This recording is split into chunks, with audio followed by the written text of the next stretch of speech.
Welcome back to another lash with me. Today I'm going to be creating a dark brown and black pre-made and wet lash set. While I bring this set to life, we're going to be talking about how to identify and work around lash porosity. And topic number 2 is how I'm creating this beautiful dark brown wispy lash set. Since I'm prepping and we have a beautiful view of the client's natural lashes, let's just talk about how thick and shiny these natural lashes are.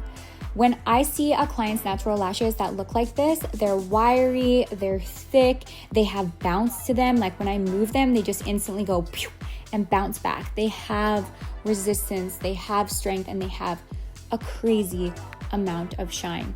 That tells me when I look at this client, this person has very strong natural lashes that are not very porous. So when we think about porosity, think about your blinds being open. When your blinds are open, there's holes in them that sunlight can get through.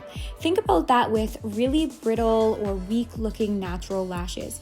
Usually they're very porous. That means that they quite literally have holes across the hair shaft. These little holes are actually going to get filled with glue and make it really easy for you to connect your extensions to. However, that natural lash does not have a lot of oils or a lot of strength. So ironically, even though the extension might connect really well to a fine, weak natural lash, that does not mean that it's going to last a super long time. In fact, these lashes might shed prematurely. But on the flip side, for a client like mine today that I'm working on, her natural lashes are so thick, so strong, and so shiny. That tells me that they are not very porous, aka they have so much structure to them. There's not as many holes missing across the hair shaft, making it a lot harder for our glue to penetrate the outermost layer of the hair shaft. And it's really important for long-lasting lash extensions that the glue does actually get inside of the hair shaft instead of sitting on the outside of it. So how do we do that, both for shiny, thick natural lashes like I'm working on today and for weak, brittle natural lashes? What's the right way to lash based on lash porosity?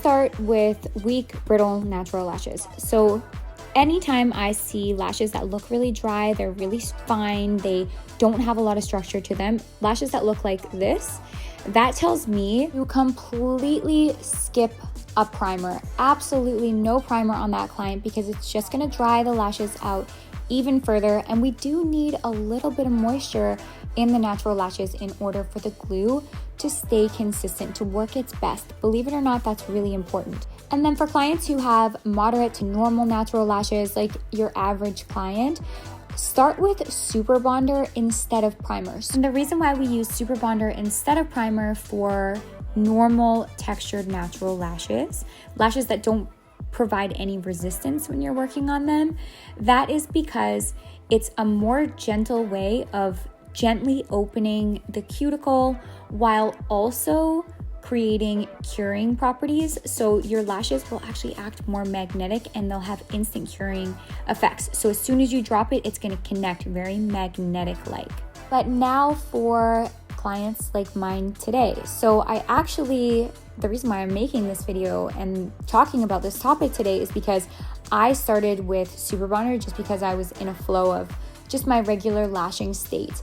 And I didn't catch this on video, which sucks, but I had to go back and prime my client after I Super Bonded because the Super Bonder wasn't enough. My lashes were quite literally slipping around my client's lash cuticle all over the place.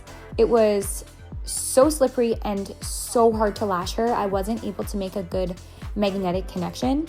So what I did was I went back and I primed, and then I actually used Super Bonder again. So she was obviously the exception. She had very, very oily, very thick, very strong natural lashes that needed extra opening.